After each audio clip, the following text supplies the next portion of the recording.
The construction of the Mishkan, which is discussed in this week's Parsha, the Torah is very detailed as to the dimensions of the Mishkan itself and as to the artifacts that are to be ensconced in the Mishkan.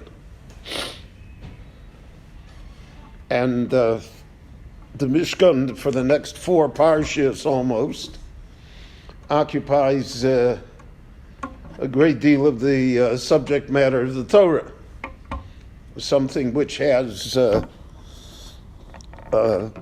raised the question amongst all of the Meforshim that on what we would consider to be more basic concepts of Torah life, or an understanding of mitzvot, or a description of how to behave, the Torah seemingly does it in 2-3 words.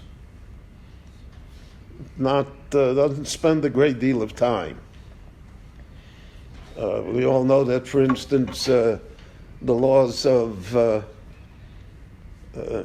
dairy and meat, which occupy a great deal of Yeridea, Hilchos Basar B'Cholov, and which are fundamental to a Jewish kitchen and a Jewish home and a Jewish way of life. The Torah says that lo savashel gdi b'chalei v'imo, period. The Torah does not talk about 2 sinks or anything else like that. And here, when you come to speak about the Mishkan, the Torah is very expansive. And it will repeat itself. And what is, if they wanted to build a Mishkan, so then tell them to build a Mishkan and appoint Bezalel and Oholiav, and they'll draw up the dimensions. They'll see what it is. Why does the Torah, so to speak, so adamant as to the details that are involved in the creation of the Mishkan? And we'll see later that when the Beis HaMikdash was built by Shlomo, and then later when the second Beis HaMikdash was built in the time of Ezra, there were no exact dimensions. The Tanakh describes it for us that Shlomo wanted to do it, so he did this. You know, Shlomo said 1 menorah is not enough, so he had 10 menorahs. He wanted to make the Azorah bigger. And in the second Beis HaMikdash, which was rebuilt 3 times, by Ezra and then by the Hashmonaim and then by Herod, so Herod expanded it tremendously. So there were no exact dimensions. And we don't know what the exact dimensions were. And here in the Mishkan, the Torah is not only exact, but the Torah seems to say that this is the only way to build it. So therefore, all the Meforshim searched for ideas, concepts, values that can be deduced from the Torah's description of the building of the Mishkan. And especially in the world of Kabbalah, so then this plays a great deal of idea, because of the fact that the Gemara already teaches us that just like there was a Mishkan Lamata here on earth, that's connected the Mishkan that was Lamala, that's in heaven. The Gemara says that about the Beis HaMikdash also. The Gemara says that about Yerushalayim. There's Yerushalayim Shel Mata, Yerushalayim Shel Mala. So then we are dealing not just with a human architectural study with plans and blueprints. So we're dealing with something much greater, much more esoteric, something which has so much meaning to it. So just one example. There are many examples, and the Meforshim spend time on it. You notice Rashi doesn't. Rashi is just plain.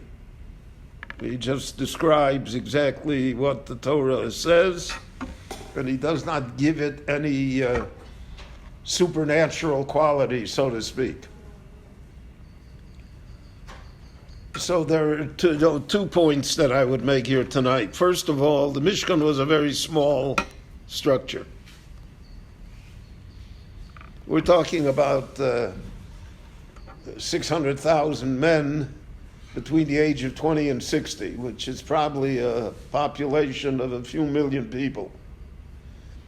And if the Mishkan was the center of worship,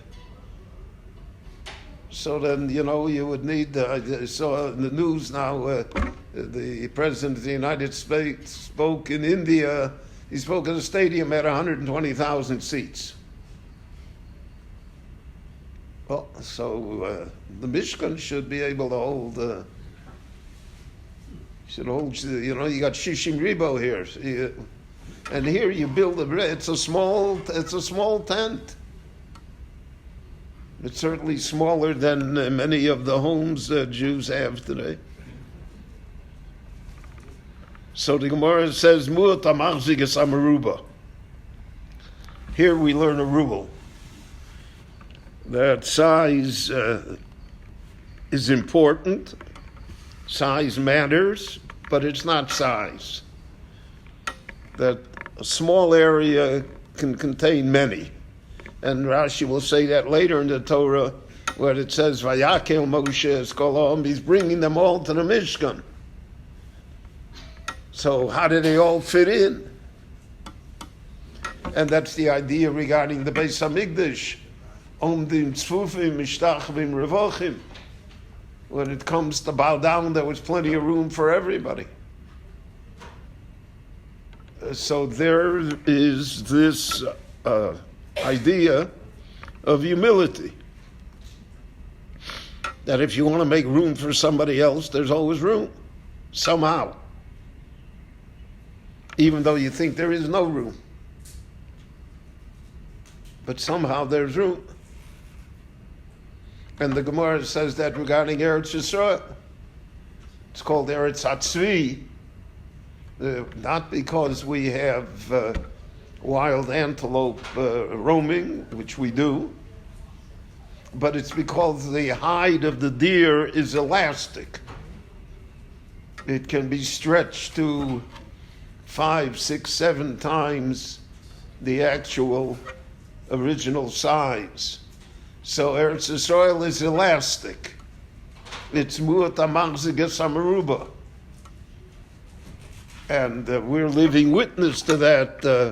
In 1936, the British Peel Commission said that Eretz Yisrael can only hold 2.5 million people.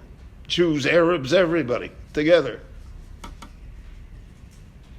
And today, the population is almost 9 million, 7 million Jews. And there's room. Somehow there's room.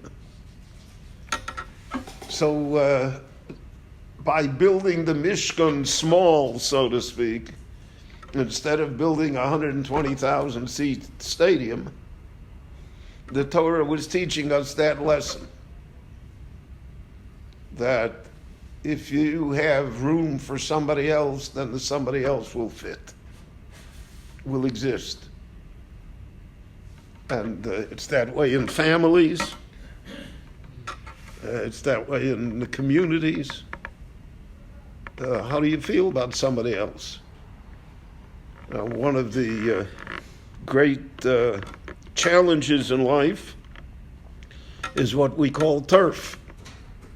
It's my, hilchos shchenim, right? You can't take 1 centimeter of my property. It's mine. A person enters into life in that mood, he will find himself always buffeted by others because of the fact that we always rub up one against the other. But if it's mishtachavin revochin, if we're willing to bow down, if we're willing to let it pass, so then there's room. You'd be surprised how much room that there is, how elastic it can be. So we live in a world of conservation. So there's no room for people. In many parts of society, trees are more important than people. The climate, saving the planet, people don't care, count for anything. Because that's all turf. And the Torah, the Mishkan is a symbol that speaks against that. It's a symbol of Mu'at Amarsig, that there is room, and that we should not be pessimistic about our future and to say that there is no room. In the 1800s, there was an English scientist, a philosopher by the name of Malthus, and the Malthusian theory was that the world cannot sustain more than 2.5 billion people, and therefore can't have children. We saw that in our time. The Chinese communists said, you can't have more than one. And now they're in tremendous problems because of the fact that you can't have more than one. So everybody wanted to have a boy. And if a girl was born, they got rid of her and they waited to have a boy. But eventually boys need girls. And that's a tremendous problem. And you have other societies. All of Europe suffers from shrinking population. So the Torah came to speak against that concept. And then one more point that we'll conclude with today is that when the Torah describes the Oron, where the Torah was, the Torah always describes it in half. 2.5 amas, 1.5 amas, broken amas. Why isn't it? Why the rest of the time the Torah speaks about full amos? And here it's always half amos. And so the Meforshim point out that that is to teach us that the Torah is always in the middle. We're never done with it. It's never completed. It's always in half. It's always broken amos. And that's what David told Yonasan, Achitzi mimcha v'hola. The arrows are ahead of us. We're always looking ahead. If you have something that's a perfect square, and it's a perfect form, so then you don't need, then there's no impetus. But if you have things that are broken in the middle, so to speak, and you want to continue with it, so then that is the challenge. And that's why the Oron was created with those dimensions, to teach us that when it comes to Torah, there's a lot to be done yet. It's never finished, and it's never really completed. Rabbi Chananya ben Akashi Omer Rotza Kadosh Baruch Hu L'Zakos Es Yisrael Lefichach Hirba Lahem Torah Mitzvot Shenemar Adonai Chofetz Leman Tzidko Yagdil Torah V'Yadir.